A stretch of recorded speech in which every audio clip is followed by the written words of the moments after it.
O ato de cruzar as mãos subverteu séculos de tradição e mostrou para todo mundo a essência da soberania divina. É o momento exato em que as expectativas humanas batem de frente com a forma surpreendente como a história foi orquestrada. Vamos lá! Beleza, vamos mergulhar nisso? Nosso roteiro de hoje é o seguinte. Parte 1. Os últimos dias de Jacó. Parte 2. A adoção dos netos. Parte 3. A expectativa da tradição. Parte 4. O gesto de mãos cruzadas. E, para fechar, a parte 5. A soberania na escolha divina. Então, começando com a parte 1, os últimos dias de Jacó. Para a gente conseguir montar esse quebra-cabeça, precisamos nos situar no tempo e no espaço. O patriarca Jacó está doente nos seus últimos dias de vida. O José, então, chega com os 2 filhos dele, o Manassés e o Efraim. E o texto conta que quando avisam o Jacó, que a essa altura também era chamado de Israel, que o filho dele chegou, ele faz um esforço enorme e senta na cama. E olha, ele não começa com conversinha fiada não, ele já vai direto ao ponto. O Deus Todo-Poderoso me apareceu na cidade de luz e me disse: eis que eu o farei fecundo e o multiplicarei.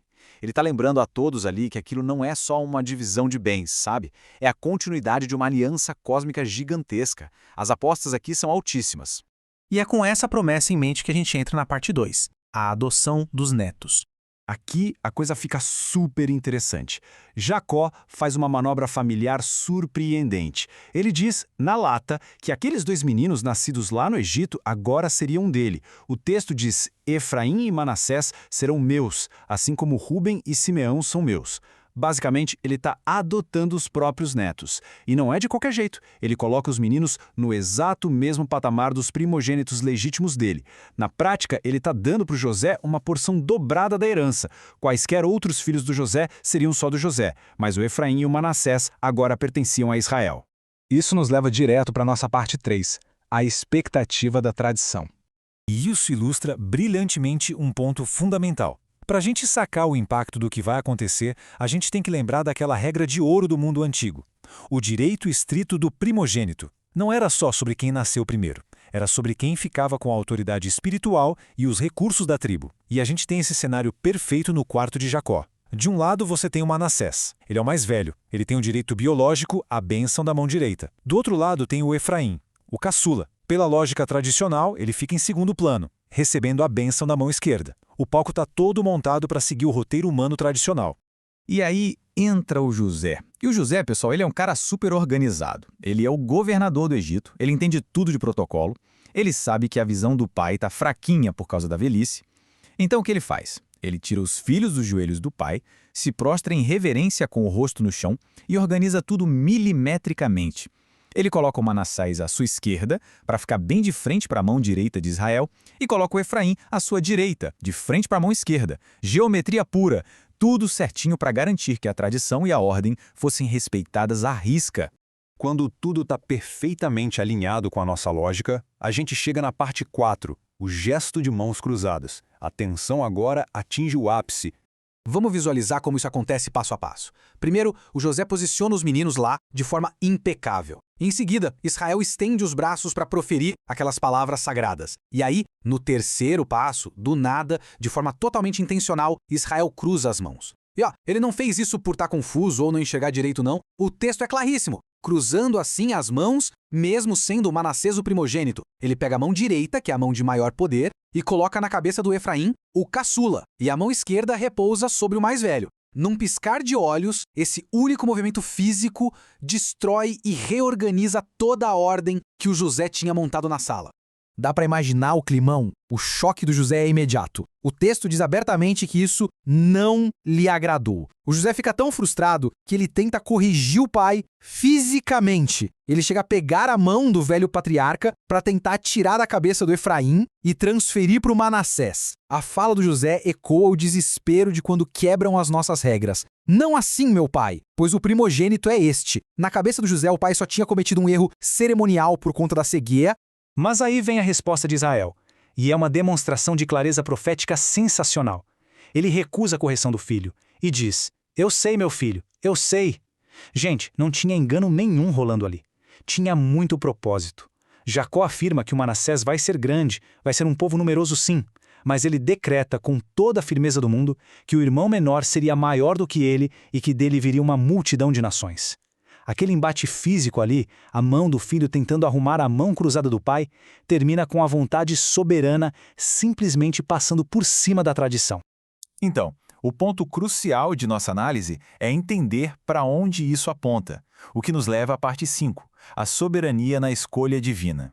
Sabe, toda essa situação não era sobre quem o Jacó amava mais, nem teimosia de uma pessoa mais velha. Aquelas mãos cruzadas funcionam como uma placa em neon apontando direto para o conceito prático de soberania divina. É a prerrogativa total que Deus tem de escolher o mais novo no lugar do mais velho, de ignorar sistematicamente as nossas tradições e convenções super rígidas. A bênção, pessoal, não é um direito adquirido só pelo berço onde você nasceu. É um presente dado por graça. O Criador não está amarrado nas expectativas da nossa sociedade. Ele escolhe do jeito dele, de forma não convencional, muitas vezes pegando quem seria considerado secundário para construir os seus propósitos gigantes.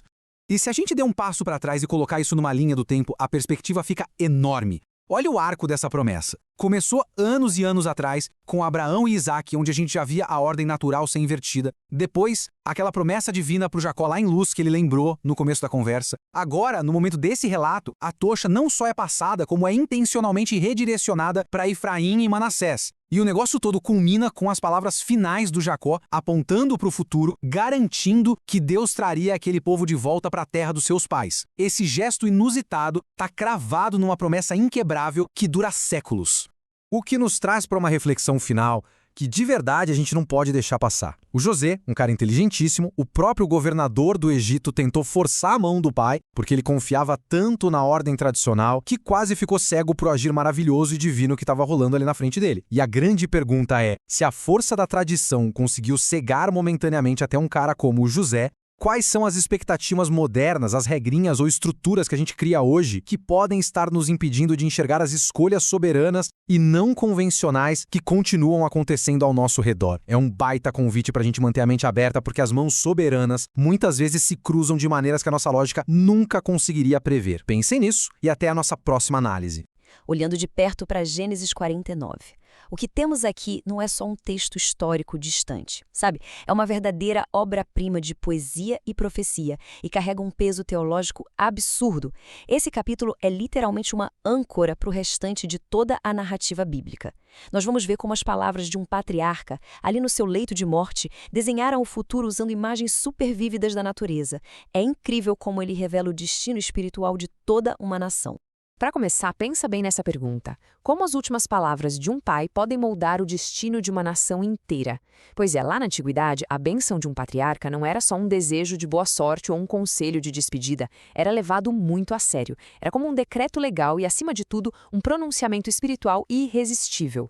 O que a gente vai ver aqui é exatamente essa ponte crítica entre os momentos finais de um pai que está fisicamente frágil, mas espiritualmente superlúcido, e o futuro bem complexo e turbulento das 12 tribos de Israel. Então vamos entrar direto no nosso primeiro grande tema, o chamado profético final. Olha só que interessante essa passagem. Ela já estabelece de cara a autoridade de Jacó. Ele não é só um pai idoso reunindo a família para dar tchau. Ele é um profeta falando sob estrita inspiração divina. Quando ele diz, ajuntem-se e eu lhes farei saber o que vai acontecer com vocês nos dias que virão, ele eleva totalmente o momento. O foco teológico aqui é formidável, porque é o próprio Deus delineando o futuro do seu povo através dessa voz enfraquecida de Jacó. A fraqueza física dele faz um contraste lindo com a clareza cortante da visão espiritual que ele tinha. O que nos leva a um ponto bem mais sombrio da nossa história: as consequências do pecado. E aqui a gente vê que a ordem de nascimento não garante destaque espiritual de jeito nenhum. Isso ilustra brilhantemente a falha da natureza humana, né? Rúben tinha aquele status todo de primogênito, mas olha o resultado profético. Ele é comparado à água. Água sem limites, incontrolável, instável, e água que rompe limites destrói o que está pela frente. Rúben perdeu a excelência dele, porque não teve limites morais com o pai. Logo em seguida a gente tem Simeão e Levi. O simbolismo deles é a espada. Eles eram irmãos super unidos, mas usaram isso para uma violência extrema e injustificável. E a ironia profética pesada. Já que eles se uniram para a violência, o decreto é que eles serão divididos e espalhados por Israel. Ou seja, o pecado custou a liderança desses três. Mas aí o cenário muda. Vamos falar sobre o leão e o cetra. Com esse vazio deixado pela queda dos mais velhos, quem assume a liderança é Judá. E o texto usa o simbolismo do leão de um jeito muito legal, de forma progressiva. Ele começa como um leãozinho e termina como uma fera adulta, aquele predador no topo da cadeia alimentar que se deita e ninguém tem coragem de mexer. O leão representa realeza, majestade, poder absoluto. É por isso que a profecia diz que os irmãos vão se curvar diante dele, exatamente como fariam diante de um rei. É aqui que a linhagem real de Israel é cravada na história. Mas o grande ponto teológico dessa linhagem está nessa palavra bem aqui, Siló. O texto diz com toda firmeza que o cetro não vai se afastar de Judá até que venha Siló. O cetro é o símbolo máximo de autoridade. E essa é uma das promessas messiânicas mais profundas que a gente tem. Siló representa aquele a quem o poder realmente pertence, apontando direto para o Messias. A mensagem é muito clara, gente. A autoridade de Judá era só uma preparação histórica para a chegada de um governante divino e eterno, a quem todos os povos vão obedecer. E os símbolos agrícolas para descrever essa prosperidade real são quase um exagero de tão incríveis. Dá uma olhada. Amarrar um jumento na melhor videira seria uma loucura na vida real. O peixe ia comer tudo. Mas o simbolismo mostra uma abundância tão gigantesca que ninguém nem se importa. Lavar roupas em vinho? O vinho se torna tão abundante quanto a água. Olhos cintilantes, dentes brancos de leite, tudo isso aponta direto para a alegria, a fartura e a paz absurdas desse reinado messiânico que estava prometido. Avançando agora para os símbolos da Terra Prometida, onde vemos o futuro das tribos menores. O que é fantástico aqui é como a profecia mapeia a realidade que cada tribo ia enfrentar, sem aquelas bênçãos genéricas, sabe? Cada simbolismo é super preciso. Zebulon fica com os navios e o comércio. Issacar é o jumento forte que encontra uma terra tão boa que aceita o trabalho duro no lugar da guerra. Aí a gente tem Dan, simbolizado pela víbora estratégica. Pequena, mas que derruba o cavaleiro. Bem no estilo de táticas de guerrilha. Gad sofre ataques, mas revida nos calcanhares do inimigo. Tem também Azer e Naphtali com pão abundante e a agilidade de uma gazela. E culmina na força militar de Benjamim, o lobo voraz que divide o despojo, a tribo de onde sairia Saul, o primeiro rei de Israel. Chegamos então em o ramo frutífero, a hora de falar do filho que literalmente salvou a família no Egito. A história de José é linda e cheia de contrastes. Ele é descrito como esse ramo cheio de frutos crescendo perto de uma fonte, com galhos que abençoam outras nações. Só que o texto faz questão de lembrar que ele foi atacado com muita amargura por flecheiros. E quem eram esses flecheiros? Os próprios irmãos, as mentiras da esposa de Potifar, os anos esquecidos na prisão. Ele foi alvo de muita traição. Mas olha o detalhe, o arco dele permaneceu firme. Ele não cedeu à amargura porque ele estava enraizado numa fonte de águas vivas, tirando força de algo muito maior que as circunstâncias. Isso ilustra de um jeito perfeito a teologia da providência divina. José não aguentou tudo aquilo só porque era forte. O texto usa uma lista impressionante de títulos de Deus para explicar de onde vinha essa força. O poderoso de Jacó, o pastor, a pedra de Israel, o Deus de seu pai e o Todo-Poderoso. Foi essa força divina, inesgotável, em todas essas facetas de proteção e cuidado, que sustentou José e o coroou com bênçãos tão extraordinárias. Isso nos traz para o nosso penúltimo ponto, o coração da mensagem, a esperança da salvação. Bem no meio de toda essa falação sobre vitórias, exércitos e terras férteis, o ritmo muda do nada. Jacó faz uma pausa, como se tomasse fôlego, e solta essa frase espontânea: "A tua salvação espero, ó Senhor." É um clímax teológico sensacional. Ele serve para lembrar a gente de uma coisa muito importante. Não importa a glória de Judá, a resiliência do José ou a força militar de Gad, a salvação verdadeira e eterna não vem de táticas ou poderes terrenos. A salvação definitiva vem unicamente de Deus. Toda essa esperança nas promessas divinas aparece no legado final do Jacó. Presta atenção nas ordens dele para o próprio enterro. Ele estava no Egito, o maior império do mundo na época. Ele podia ter o túmulo mais chique, com todas as honras de Estado por ser pai do José. Mas ele rejeita tudo isso. Ele bate o pé e exige ser levado de volta para Canaã para ser enterrado junto com Abraão, Isaque e Lia. Isso não é só logística de funeral, é um baita ato de fé. Mesmo na morte, ele está declarando que o Egito não é o lar deles e que a promessa de Deus sobre Canaã continua de pé. E para a gente encerrar essa análise, fica reflexão provocativa. Onde nós estamos colocando a nossa esperança para o futuro? A gente acabou de ver a história de um homem que, mesmo no leito de morte, conseguiu olhar além das dificuldades e confiou totalmente na providência do Todo-Poderoso. Diante de tantos simbolismos com um peso eterno tão grande, fica o convite para a gente avaliar onde está a âncora da nossa fé. Muito obrigada por acompanhar esse estudo e que essas antigas verdades continuem iluminando as nossas mentes no presente. O capítulo 50 de Gênesis. A gente está falando do fim de uma jornada gigantesca que envolveu traição, disputas por poder e o mais impressionante de tudo, perdão. É a amarração daquela dinâmica familiar super complicada que vem se desenrolando ao longo de décadas. Então, vamos trinchar juntos as camadas dessa narrativa. Sabe aquela pergunta que fica pairando no ar e deixa todo mundo em alerta? Pois é, imagina o seguinte cenário. Uma família que passou a maior parte da vida dividida por coisas terríveis e que agora só consegue conviver por causa do patriarca, o Jacó. De repente ele morre. E aí, a única pessoa que, teoricamente, segurava as pontas e mantinha a paz ali desaparece. A estrutura que unia todo mundo entra em colapso. A tensão psicológica que explode a partir desse exato momento é formidável. E é exatamente isso que vai ditar o ritmo de tudo o que acontece a seguir. Mas calma aí. Antes de toda a roupa suja ser lavada entre os irmãos, a narrativa dá uma pausa obrigatória. E o tom aqui muda. Fica extremamente solene. A gente não está falando de um luto privado, daqueles em que a família chora quieta no canto de uma tenda. Não, é o luto de uma nação inteira. O Egito simplesmente para e se curva diante da perda do pai daquele homem que salvou o império inteiro da fome. A morte de Jacó vira um evento de Estado. Impressionante. E para a gente ter uma noção clara do tamanho disso, vale a pena olhar para esses números. 40 dias é mais de um mês inteiro dedicado só para os médicos egípcios embalsamarem o corpo do Jacó. Depois disso, o Egito fica de luto oficial por 70 dias. E como se não bastasse, lá na frente, quando eles chegam na eira de Atade, já a caminho do túmulo, acontecem mais 7 dias de um choro tão alto, mas tão intenso, que até os cananeus locais ficam maravilhados com a cena. Esses números não estão ali para encher linguiça. Eles são a prova definitiva do respeito gigantesco que tanto a corte egípcia quanto o próprio José tinham por Jacó. É um testemunho de honra inestimável. E a logística que vem a seguir é de cair o queixo.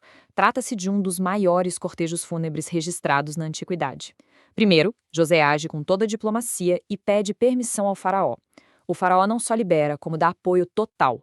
A viagem para Canaã começa com uma mega escolta de oficiais egípcios do mais alto escalão, carruagens, cavaleiros e, claro, toda a família. Eles deixam para trás apenas as crianças e os rebanhos. É um verdadeiro exército saindo do Egito rumo à caverna de Macpela só para honrar o juramento que um filho fez para o pai no leito de morte. Só que assim que a poeira baixa e o patriarca é finalmente enterrado, o clima muda da água para o vinho. Aquele luto coletivo e respeitoso dá lugar a um sentimento muito mais sombrio e íntimo. O medo. Lembra daquela tensão que a gente falou no começo? Ela volta com tudo. Os irmãos de José olham um para o outro, percebem que não tem mais a presença mediadora do pai, e o passado volta para assombrar. A culpa por terem vendido o irmão como escravo anos antes bate com força total. É fascinante e, ao mesmo tempo, meio desesperador observar como a cabeça deles funciona nessa hora. Notem o nível da ansiedade. A ficha cai e eles percebem que o escudo deles foi embora. A partir daí, começam a criar teorias terríveis, achando que o José estava só fingindo e que guardou um ódio mortal durante todo esse tempo. Em pânico, eles mandam um mensageiro implorando perdão e, numa jogada desesperada, usam o nome do pai falecido para tentar amolecer o coração dele. No fim das contas, eles se jogam no chão e se oferecem como escravos. No fundo, eles estão apenas projetando no José a própria maldade deles. Eles simplesmente não conseguem acreditar num perdão gratuito. E isso nos traz a um dos contrastes mais bonitos e impactantes de toda a história. De um lado, a expectativa humana baseada no medo, a crença absoluta e desesperada de que José ia dar o troco por todo o mal que sofreu. Mas e do outro lado, a realidade de José. Zero vingança. O que ele oferece é uma compaixão profunda. O texto diz que José chora ao ouvir tudo aquilo. Não de raiva, mas porque dói ver que os próprios irmãos ainda desconfiam dele. E a resposta dele muda tudo. Não tenham medo, eu vou cuidar de vocês e dos seus filhos. O amor e o cuidado atropelaram qualquer pingo de amargura. Agora, a grande pergunta que fica é: como alguém consegue agir assim? Como é possível superar uma traição que quase custou a sua vida sem querer se vingar? Chegamos no grande clímax da nossa explicação. É fundamental entender e explicar a confiança de José no plano divino sobre circunstâncias humanas. A atitude dele não nasce só porque ele é uma pessoa boazinha. Ela vem de uma visão de mundo estritamente teológica. É uma perspectiva elevada que não só resolve o conflito familiar de vez, mas dá um sentido épico para todo o sofrimento que ele passou. Preste bem atenção nessas palavras, porque elas são a chave de tudo. Vocês, na verdade, planejaram o mal contra mim. Porém, Deus o tornou em bem, para que se conserve a vida de muita gente. José olha nos olhos dos caras que tentaram destruir a vida dele e joga real. Ele não tenta atenuar o que fizeram, ele reconhece a maldade humana ali. Mas, na mesma hora, ele pega essa maldade e a coloca debaixo de um propósito muito superior. Ele tem a certeza absoluta de que a mão invisível do divino estava conduzindo a história o tempo todo, pegando a pior tragédia possível e transformando-a na salvação de milhares. Tudo isso repousa sobre um conceito grandioso que chamamos de providência divina.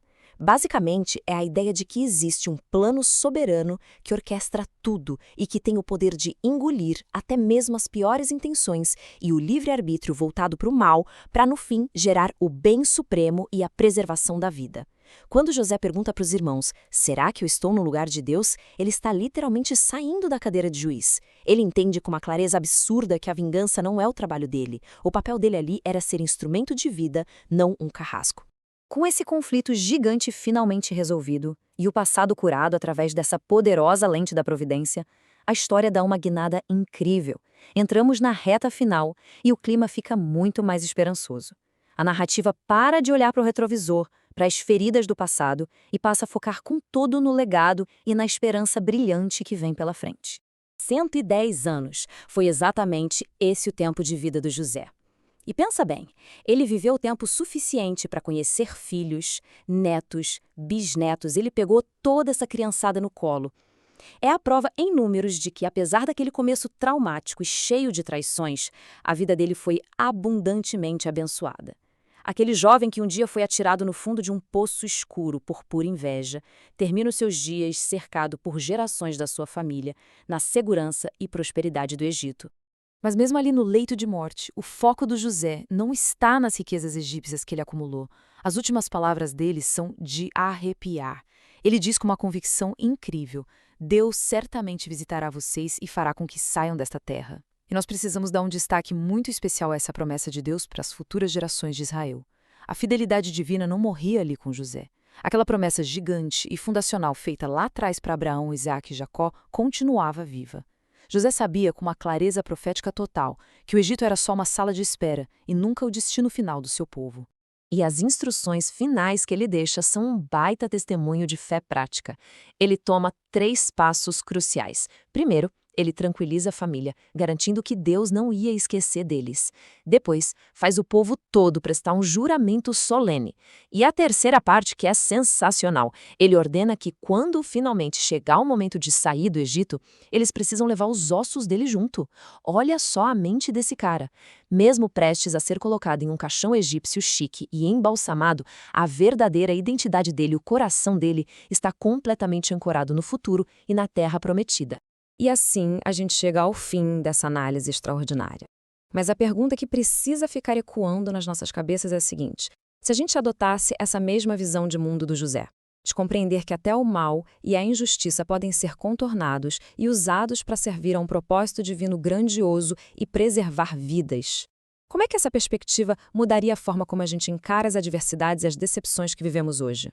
Apesar de ser um texto da antiguidade, a sabedoria que ele carrega sobre o perdão libertador, o sofrimento e a providência continua extremamente atual, convidando a gente a olhar sempre a figura como um todo. Fica aqui essa reflexão. Muito obrigado por acompanhar essa explicação até o final e a gente se vê na próxima.